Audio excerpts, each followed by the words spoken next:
Operation जवळजवळ 2 वर्षापूर्वी झालं होतं. मी तर खरं म्हणजे थोडं घाबरले होते ऑपरेशन करायला, पण राहुल मोदींनी फार छान मला समजावून सांगितलं. त्याच्यानंतरचे फायदे काय आहेत ते सांगितलं, म्हणून मी करून घेतलं. पण आता सगळं छान. आता काही कॉम्प्लिकेशन आहेत का? नाही, काही नाही. 2 वर्ष होत आली. दुसऱ्यांना काय सजेस्ट कराल तुम्ही? त्यांनी ऑपरेशन जरूर करून घ्यावं. त्यांनी खूप फायदे आहेत. मला आधी चालताना खूप त्रास व्हायचा, पण आता मी छान प्रकारे चालते, बाहेर फिरू शकते. एकंदरीत लोकांच्या मनामध्ये भीती असते कुठे ना कुठे, ऑपरेशन बरोबर होईल का, नंतर काय त्याचा इफेक्ट नको व्हायला, अनेक गोष्टी असतात. पण आता तुमचं ऑपरेशन सक्सेस झालं आहे, तर इतरांचंही सक्सेस होईल असं तुम्हाला वाटतं? हो, नक्की होईल. तर यायला पाहिजे लोकांनी, नक्की यायला पाहिजे.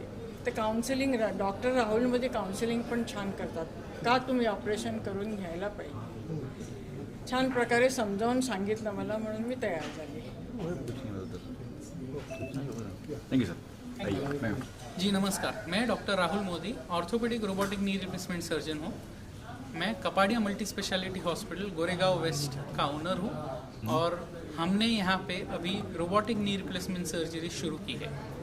ये जो रोबोटिक सर्जरी है, ये क्या डिफरेंस है इसमें और किस तरह से आप सर्जरी करते हैं? सो रोबोटिक नी रिप्लेसमेंट सर्जरी में रोबोट का हाथ है कि घुटने का जो पार्ट खराब हुआ है उसको हम टाइटेनियम के इम्प्लांट से चेंज करते हैं। रोबोटिक 2 चीज़ करता है, एक आपका पेन कम करता है, दूसरा सर्जरी में प्रिसिशन बढ़ाता है।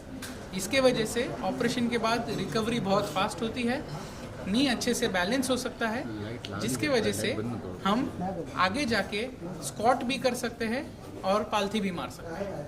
सर, रोबोटिक सर्जरी है तो ये ऑपरेशन थिएटर में क्या सर्जरी, नॉर्मल सर्जरी होता है, कुछ लोग वहाँ पे डॉक्टर के साथ में, कुछ टीम रहती है। ये रोबोटिक सर्जरी में कितनी टीम रहती है, कितने लोग यहाँ पे रहते हैं? सो रोबोटिक सर्जरी में भी ऑपरेशन सर्जन करता है, एक पार्ट ऑफ द ऑपरेशन है जो रोबोट करता है। सो सर्जन का महत्व इतना ही ज़्यादा, इनफैक्ट ज़्यादा है रोबोटिक नी रिप्लेसमेंट सर्जरी में। हमारे साथ हमारे एक असिस्टेंट डॉक्टर कभी कभी रहते हैं, साथ में 2 जन और सर्जरी में हमको मदद करते हैं, और ऑपरेशन थिएटर में उसके आसपास 3 और जन रहते हैं। एक भूल के डॉक्टर, मतलब एनेस्थीसिया के डॉक्टर रहते हैं। सो कुल मिला के 8 से 9 जन ऑपरेशन के टाइम पे आपके साथ ऑपरेशन थिएटर में रहेंगे। और ये कितना खर्चा आता है और क्या बेनिफिट पर को मिल जाता है? पर knee. Common so robotic knee replacement से का सर्जरी का कॉस्ट सिर्फ 10% ज़्यादा है नॉर्मल नी रिप्लेसमेंट सर्जरी से। सो रोबोटिक और नॉर्मल में बहुत ज़्यादा फर्क नहीं है, जबकि एडवांटेज बहुत ज़्यादा है। सो वो 10% कॉस्ट डिफरेंस के वजह से आपकी घुटने की लाइफ और आपका पेन दोनों में ही फ़र्क पड़ जाएगा। एज बार क्या होती है, एज कब तक कर सकते हैं, एज होती है ना एक एज?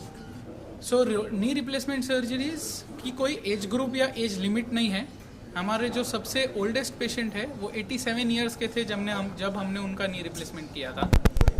नी रिप्लेसमेंट के लिए यंग एज मायने रखता है, क्योंकि हम अगर पेशेंट बहुत यंग है तो हम कोशिश करेंगे कि नी रिप्लेसमेंट ना करके नी प्रिजर्वेशन सर्जरीज करें।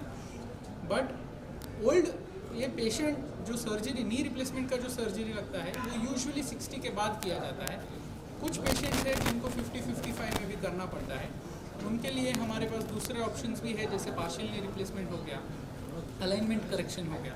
तो आपके डॉक्टर से या हमसे संपर्क करके आपके लिए बेस्ट ऑप्शन क्या है वो जानिए, और अगर वो सर्जिकल ऑप्शन है तो हमें ज़रूर संपर्क कीजिए। हम उसके लिए सबसे बेस्ट एडवांस्ड टेक्निक्स हम आपको सजेस्ट कर सकते सर, नी सर्जरी के बाद पेशेंट अपने पैरों पर कब से चलने लगे, चलना शुरू हैं। कर? नी रिप्लेसमेंट के बाद अगले ही दिन से पेशेंट अपने पैरों पे खुद से चल सकते हैं। 15 दिन वॉकर का सहारा लेना ज़रूर पड़ेगा, बट 15 दिन में कोई भी सपोर्ट लगने वाला नहीं है।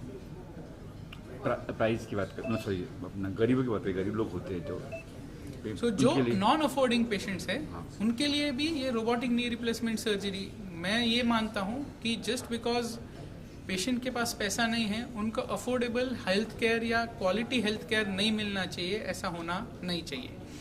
तो जो पेशेंट्स हैं हमारे पास महीने में एक बार एक सर्जिकल कैंप होता है, जहाँ पे हम यही same surgeries free of cost भी करते हैं। कोई कॉम्प्रोमाइज़ नहीं होता ना कि ताकि कोई कॉम्प्रोमाइज़ नहीं होता। सर्जन मैं ही हूँ, हमारा हॉस्पिटल सेम है, जो जॉइंट लगने वाला है वो सेम है, जो टेक्निक है सर्जरी का वो सेम है, पर वंस अ मंथ हमारे यहाँ पे कम रेट में सर्जरीज फ्री ऑफ कॉस्ट होती है।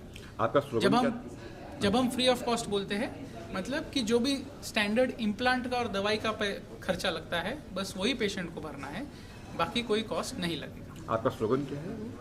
हमारा स्लोगन ये है कि जिन्होंने हमें चलाया आज आओ उन्हें चलाए।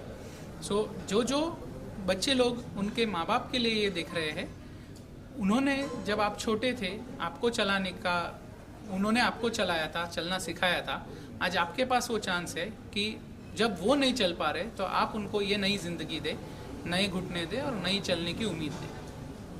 Thank you sir.